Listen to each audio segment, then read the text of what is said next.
મહિલા ઉત્કર્ષની વાત તરફ, ત્યારે પણ એક નાનકડા દુહાથી આપની વાતને, મારી વાતને છે આપની વચ્ચે લઈ જવી છે. ત્યારે કે દરિયાભર હેત દુલારી ખીજવે ત્યારે કાળથી ખારી, કે દરિયાભર હેત દુલારી ખીજવે ત્યારે કાળથી ખારી, અલી હિંમત તું કદે ના હારી, નમીએ તુજને ઓ હિંદની નારી, નમીએ તુજને ઓ હિંદની નારી. અને એટલા માટે જ કહેવાયું હશે કે શક્તિ રૂપેણ સંસ્થિતા નમસ્તશે નમસ્તશે નમસ્તશે નમો નમઃ. આ સમાજ, આ દેશ પુરુષ પ્રધાન છે, છતાંય બે મહિલા ઉત્કર્ષના કાર્યક્રમો જોયા છે, પુરુષ ઉત્કર્ષના કાર્યક્રમો જોયા નથી.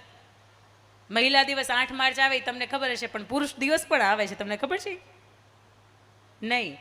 એટલા માટે કે એની પાસે 24 કલાકનો સમય છે ને, 24 કલાકમાંથી વિચારે કે હું મારા માટે શું કરું, મારા પરિવાર માટે શું કરું, મારા સંતાનો, મારા મા બાપ, મારા સમાજ માટે કે આ રાષ્ટ્ર માટે શું કરું. અને આપણે એવું વિચારીએ, અહીંયાથી લગભગ કોઈ એવા બહેનો નહીં બેઠા હોય કે એને નક્કી નહીં કરી રાખ્યું કે 5 દિવસની અલગ 10 સત્ર, એટલે 10 સત્રની અંદર કઈ સાડી મારે પહેરવાની છે અગાઉથી આયોજનમાં નક્કી ન હોય. તમે નક્કી કરી જ રાખ્યું હોય, અને એ નક્કી કરી રાખ્યું હોય કે અલગ પહેરીએ કે કોઈને જેવી ભેગી ન થાય. પણ મિલવાળાઓ એની એક 10, 15, 20, 25 ટાકા નીકળતા એટલે ક્યાંક તો ભેગી થઈ જ જાય. પણ છતાંય બાંધણી પટોળાવાળાની મહેરબાની છે કે ક્યાંક ભેગી ન થવા દે. પણ એક છે કે આ પુરુષોએ લગભગ 4 કલરની વચ્ચે આ જિંદગીને ખપાવી દીધી છે. એક બ્લેક કલર હોય, એક વ્હાઇટ કલર હોય, એક બ્લુ હોય ને એક ગ્રે હોય. અને આપણી વચ્ચે અહીંયા શરૂઆતથી લઈને છેક સુધી જોઈએ ને તો કલર કેવો કલર રમીએ ને તો એ હવાર પડી જાય. આજે હાંજ પડે એ તો નક્કી. પણ સારી વાત છે કે આપણા કાર્યક્રમો રંગીન લાગે છે. એનું કારણ એ છે કે તમે બધા રંગીન મિજાજની સાથે આવ્યા છો. તમે રંગીન ન હોત, તમારી પાસે 2-4 કલર હોત તો એટલું બધું આ વાતાવરણ છે ને દિવ્યાને એટલું બધું અભિભૂત ન લાગતું હોત. પણ એક એ પણ છે કે જ્યારે એણે 4 કલરની અંદર જિંદગીને ખપાવી નાખી છે ને, એટલા માટે આ પુરુષ ઉત્કર્ષના કાર્યક્રમો નથી કરવા પડતા, પણ મહિલા ઉત્કર્ષના કાર્યક્રમોની વાત થાય છે ત્યારે એક સત્ર જ્યારે તમને ફાળવ્યું છે ને, એ પણ આ વિચાર કોનો હતો? પુરુષોનો, ભાઈઓનો જ વિચાર હતો કે એકાદું સત્ર આપણે મહિલા ઉત્કર્ષ માટે આપીએ. ગઈકાલે આજે ઇન્ટરચેન્જ થઈ, પણ આપણે હંમેશા એવું કહેતા સાંભળ્યા છે કે જ્યાં સ્ત્રીની પૂજા થતી હોય ત્યાં દેવતાઓનો વાસ હોય, ત્યાં દેવી દેવતાઓ હંમેશા રહેતા હોય, જ્યાં દીકરીઓને પૂજા થતી હોય ત્યાં પણ એવું વિશેષ હોય. પણ સૌથી શક્તિ છે, એ સૌથી મોટી શક્તિ છે, એનું કારણ શું છે? મારે તમને એક મજાના એક સંવાદની વાત કરવી છે. આ કાલ્પનિક સંવાદ છે. એક વખત ભગવાનને અને માણસને બેની વચ્ચે સંવાદ થયો. ભગવાને માણસને પૂછ્યું કે માણસ, આ દુનિયાની અંદર સૌથી સખત, સૌથી શક્તિશાળી શું? એટલે એ માણસે એવું કીધું કે સ્ટીલ છે ને એ સૌથી શક્તિશાળી છે, કારણ કે એનાથી તો વિશ્વના મંચ કેટલાય ઊભા હોય. આજે અહીંયા પણ કેટલાય સ્ટીલની ઉપયોગ થયો, તમે હું બેઠા છીએ એ પણ આ બધું સ્ટીલ જ છે, એટલે સૌથી વધારે શક્તિશાળી તો કે સ્ટીલ છે. એટલે તરત ભગવાને એવું કીધું, આગ છે એ તો સ્ટીલને ઓગાળી નાખે છે. એટલે માણસ કે બરોબર છે, તો આગ સૌથી વધારે શક્તિશાળી છે. એટલે ભગવાન એવું કહે છે કે પાણી છે તો આગને પણ ઓલવી નાખે છે. એટલે માણસે શું કીધું કે પાણી છે એ વધારે સૌથી શક્તિશાળી છે. એટલે ભગવાન એવું કહે છે કે એ પાણીનો ગમે એવી નદી હોય છતાંય ચૈત્ર મહિનો આવે અને સૂરજનારાયણની કોપાયમાન થાય એટલે સૂરજની તડકો જે છે, એની ગરમી છે, એ પાણીને ઓલવી નાખે છે. એટલે માણસ સ્વીકારે છે કે પાણી છે એ વધારે સૌથી શક્તિશાળી છે. તો કે એની ગરમી છે એ સૂરજનારાયણ બાળી નાખે, તો કે સૂરજ સૌથી વધારે શક્તિશાળી. ચાલો ને એવું રાખ્યું. એવું કહે છે ભગવાન કે સૂરજ જ્યારે ઊભા હોય અને નાનકડું એવું કોઈ વાદળું આડું આવે એટલે સૂરજનારાયણ સંતાઈ જાય. એ તમે મેં મહાભારતના યુદ્ધની અંદર જોયું છે કે કૃષ્ણ ભગવાન કોઈ કરામત કરે છે અને એક નાનકડું વાદળું આડું આવી જાય એટલે બધાને એવું છે કે સાંજ પડી ગઈ, હાલો યુદ્ધનો વિરામ થઈ ગયો. નાનકડું વાદળું છે એ સૂરજને આડો રાવી દે એટલે સૌથી મોટું તો કે વાદળું છે. એટલે કે હવાનો ઝોકો જે બરાબર નો આવે તો તમે સાપુતારા જાઓ, તમને ખબર કે વાદળના વાદળ હોય ને એ ઉડીને દૂર જતા રહે. એટલે કે માણસ એવું વિચારે કે ચલો કાંઈ વાંધો નહીં, ભગવાન તમે કહો એમ તમારે બનાવેલી હવા છે ને એ સૌથી વધારે શક્તિશાળી છે. અને ત્યારે ભગવાન એવું કહે છે કે એ હવા ગમે એટલી શક્તિશાળી છે છતાંય માણસ દરવાજો બંધ કરે, પડદો આડો કરે, અથવા તો એ હવા જેવી હવા છે ને એને ફુગામારની અંદર પૂરી દે છે, એ માણસ છે ને એ વધારે શક્તિશાળી છે. તો કે ભગવાન હું તમને ક્યારનો કહું જ છું કે મારી જેવું શક્તિશાળી કોઈ નહીં. અને ત્યારે ભગવાન એવું કહે છે, બરાબર સાંભળજો, કે એ માણસ દુનિયાની અંદર મૂછ ઉપર વળ ચડાવતો હોય, આમ કે એ પ્રમાણે થતું હોય, પણ છતાં એ ઘરે જાય તો એ કોની સામે મિયાન મીંદડી થઈ જાય?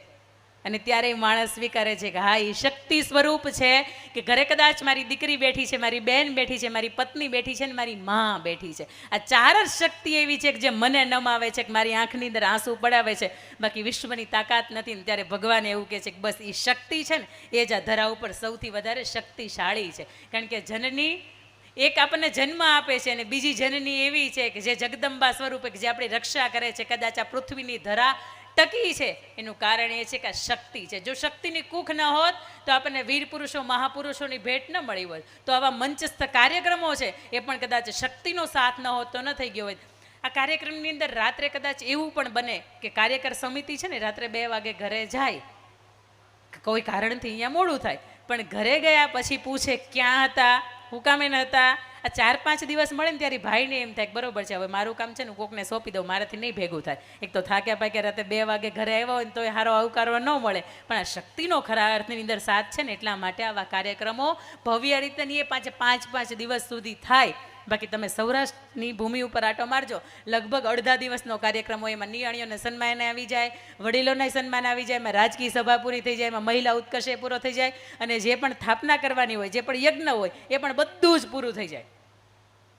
પણ આ શક્તિનો સાથ છે, શક્તિનો સમન્વય છે, અને એનો આપણને હોંકારો છે ને એટલા માટે આપણે આવા 5 દિવસના કાર્યક્રમો કરી રહ્યા છીએ. પણ આ મહિલા ઉત્કર્ષની અંદર આ 4 શક્તિઓ છે ને એના વિશેષ મારે એની ઉપર જ તમને વાત કરવી છે. સૌથી પહેલી વાત કે દીકરી તમારે મારે આંગણે છે ને એટલા માટે આપણું આંગણું ખનખન નાચતું છે. પાયલનો જણકાર કોને કહેવાય? દીકરી છે એટલા માટે ખબર છે. આ લાલી લિપસ્ટિક ને મેકઅપ કોને કહેવાય? નાની નાની દીકરીઓ છે, ઢીંગલી છે એટલા માટે ખબર છે. અને 16 શણગાર કોને કહેવાય? નાની નાની ઢીકલીઓ તમારે મારે આંગણે રમે છે ને એટલા માટે. પણ ખબર નહીં, છતાંય પહેલી દીકરી આવે તો એને હસતા મુખે તમે સ્વીકારો છો કે હા, મારે ત્યાં લક્ષ્મીનો અવતાર થયો. બીજી ત્રીજીમાં મોઢું કાં બદલી જાય? સાચું બોલજો, આ નરી વાસ્તવિકતાને છે ને, સત્ય છે ને. કેમ ભાઈ? ભગવાને જે પણ નક્કી, અને બીજું કે તમારો જે પણ પ્લાન હશે ને એની કરતાં માસ્ટર પ્લાનરે જે પ્લાન કર્યો હશે ને એ બહુ સમજી વિચારીને કે બહુ ચોકસાઈ ભર્યો કર્યો હશે. એટલે તમને એમ થાય કે મારી ઘરે બીજો દીકરો આવવો જોઈએ, પણ બની શકે કે ભગવાને બીજી દીકરી આપીને તમારા લેખ છે ને એ બદલવાના હોય, એટલા માટે બીજી દીકરી આપતો હોય. અને તમને એમ થાય કે દીકરીનો જન્મ એમને એમ થઈ જાય એમ? હજારો વૃક્ષો વાવો, હજારો ગાય માતાના દાન દો, લાખો કરોડોના સોનાના, ચાંદીના, હાથીના, અશ્વના દાન દેવાય, અને એ તમારા ભાગ્યની અંદર તોય જો લખ્યું હોય ને તોય આંગણે દીકરી આવે. બાકી દીકરી એમનેમાં આવતી નથી. અને સાહેબ, મારે પણ આંગણે જ્યારે 2 જોડવા દીકરીઓ છે, આજે સમાજ કદાચ મને ઓળખે છે કે સમાજની વચ્ચે જવાનું થયું છે, હું એવું જ માનું છું કે બેનો જ પ્રતાપ છે. કારણ કે છેલ્લા 4.5 પોણા 5 વર્ષથી આ સમાજની વચ્ચે છું. એ બહેના આવ્યા પછી, એ બેયની અગવડતા સગવડતા સાચવ્યા પછી. પણ જ્યારે જ્યારે પરિવારની વચ્ચે 2 દીકરી હોય ને ત્યારે હંમેશા સમાજ એને પૂછતો હોય કે દીકરાઓ આવવાનું દુઃખ, દીકરા નથી એનું દુઃખ નથી. ત્યારે એને કહી દેવાનું કે 2 દીકરીઓ છે ને એવા કેટલા મા બાપ દુનિયાની અંદર, પણ એના સુખની અંદર એટલી બધી સુખી છું કે દીકરો નથી ને એનું દુઃખ નથી. અને એ દીકરી છે ને એ આજ નહીં તો કાલ મોટી થાય, એટલે એનું ધીમે ધીમે કરતું એનું જે ધોરણ હોય ને એ બદલાતું જતું હોય. કે પહેલાં એ દીકરી હોય, પછી એમાંથી બહેન થાય, એમાંથી વહુવારું થાય, એમાંથી પત્ની થાય, એમાંથી માં થાય, અને એમાંથી છેલ્લે દાદી માં થાય. પણ એ દીકરી હોય એ જ્યારે એના બદલાયેલા સ્વરૂપની સાથે આગળ આગળ જતી હોય ત્યારે દીકરીને કોઈ પૂછે કે તારા અસ્તિત્વની ઓળખ શું? કોઈની ફઈ થા, કોઈની બેન થા, કોઈની મામા, કોઈની માસી થાતું, કોઈની મામી થા, કોઈની ભાભી થા, કોઈની માં થા. પણ આખરે એ દીકરીને તમે પૂછો કે તારું અસ્તિત્વની તો ઓળખ આપ, ત્યારે એ દીકરી એના શબ્દોની અંદર કવિતાના ભાષામાં કંઈક એવું કહેતી હોય કે મને તમે શક્તિ કહો કે ભક્તિ, હું બંને રૂપે ધારદાર છું. મને તમે સન 1857ની ઝાંસીની રાણી લક્ષ્મીબાઈ કહો તોય ભલે, અને મને માળા ફેરવતી મીરાબાઈ કહો તોય ભલે. મને તમે શક્તિ કહો કે ભક્તિ, હું બંને રૂપે ધારદાર છું. મને ગમતા લોકોની સામે સાવ મીણ જેવી, પણ અણગમતાની સામે તેજ તલવાર છું. મને બીક ન બતાવો આફતોની, હું અંગે પવિત્રતાનું વસ્ત્ર ઓઢનાર છું. હું શિરે સત્યને ધરનારી નાર છું. હા, છું વકીલ, એન્જિનિયર, ડૉક્ટર, પાયલોટ, અને અંતે ખંતીલી ખાખીની હું ધરનાર છું. અરે મને વિષ આપો કે અમૃત, શું ફેર પડે અંકિતા, હું રોજે રોજ પીનાર છું. અને હું હંમેશા શક્તિની સરખામણી મહાદેવની સાથે એટલા માટે કરું છું કે મહાદેવે તો ઘૂંટડે ઘૂંટડે એક સાથે પીધું હતું. જ્યારે અમૃત મંથન થયું અને ત્યારે 14 રત્નો નીકળ્યા, એમાં પહેલું રત્ન એટલે ઝેર, વિષ નીકળ્યું હતું, ને એમાંથી મહાદેવે એક સાથે પી લીધું હતું.